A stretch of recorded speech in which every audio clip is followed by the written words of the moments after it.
Welcome back, Guardians. Today we're going to talk about a Titan build that I've been concocting while doing other things in the game. So, most of us play PvP, we like PvP, it's what you do when there's nothing else to do in the game. And I thought, well, if you're gonna play a Titan, which a lot of you apparently do, then why not make all of your mods and your weapon loadout in favor of your playstyle, if this is your cup of tea, that is. So today I'm gonna talk about the Mr. Incredible Titan build that I've been using quite a lot because, well, quite honestly, it's very consistent and it's just overall fun. So basically, how does it work? Well, to start off with, go with Behemoth subspec. That is, if you have Beyond Light, it is gonna be the Stasis subclass. Otherwise, you can go with anything else that you feel like you might have good use of. It could be Sentinel, it could be Striker. Well, just pick your poison basically. But for this one, we're gonna go with the Behemoth subclass just because we want that Crystoclasm aspect.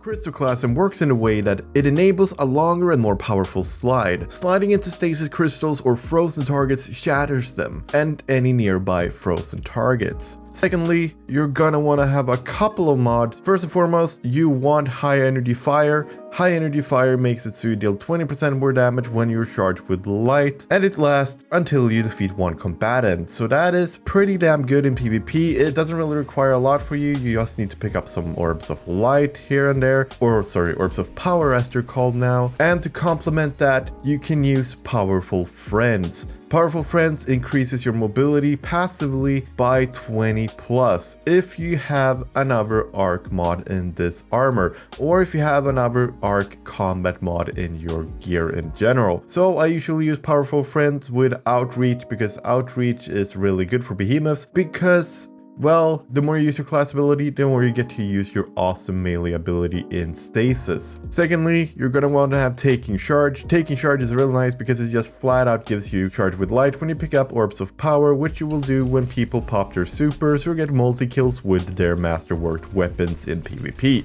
Third, you'll want Precision Charge. If you don't have Precision Charge, you don't need it, but Precision Charge makes it so when you start to get rapid kills with a precision weapon, you get an Orb of Power. And this helps you once again to get that high energy damage. And with that being said, we also finally round this build off with a really nice exotic that's still really good, and that is One-Eyed Mask. One-Eyed Mask has seen a lot of changes due to the fact that, well, it was OP to begin with. Now it's still really strong, so I highly recommend it because it allows you to quickly into combat once again after you down a guardian. And as for weapons, what do you want to go? Well, first and foremost, you want to go with a sniper or a shotgun. It's your choice depending on the map.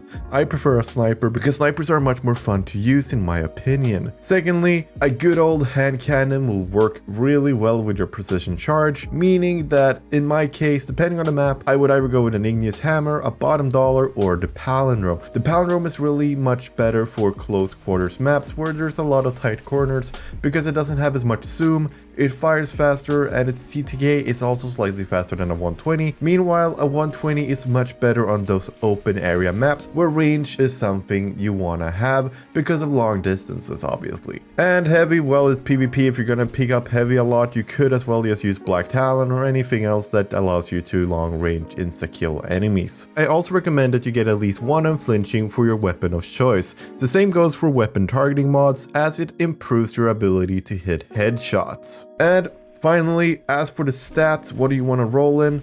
I like to use high intellect because it allows you to pop your behemoth more often, and popping your behemoth more often means you're gonna get a lot of easy kills. Secondly, recovery is really good because it allows you to quickly regenerate after getting a kill if you need to take cover and basically assess the situation and recover from the previous encounter. Resilience, I've heard a lot of people using resilience. I don't really care that much because there's so many niche situations where you want to have actual high resilience. For example, in PvP with damage over time, you want to have a certain amount of resilience, but in my personal opinion, it doesn't really matter how much resilience you have. As long as you're faster to kill the enemy than they're to kill you, you're not going to notice a big difference in resilience compared to recovery. Sure, you get to use your class ability more often, but you're going to play this very aggressively, so you're kind of going to forget that you even have a class ability most of the time. But if you like resilience, if you like to use your class ability, then definitely invest in more resilience. Mobility, I don't really put any points in that, considering we're still going to use our crystal green slide, meaning we're not really going to benefit that much from mobility. However, we are getting an extra plus 20 mobility from powerful friends, which is mostly what we're gonna need. And as for the kind of play style you want to play with this, you want to play really aggressive. You want to think about the situations where you want to pick kills. And as you can see in the video here, it's fairly consistent. If you play aggressively, if you play smart, you're going to get a lot of kills with this. And it's basically a good introductory build for anyone wanting to learn to play as Titan, since it doesn't really require much more than aiming and shooting at your target.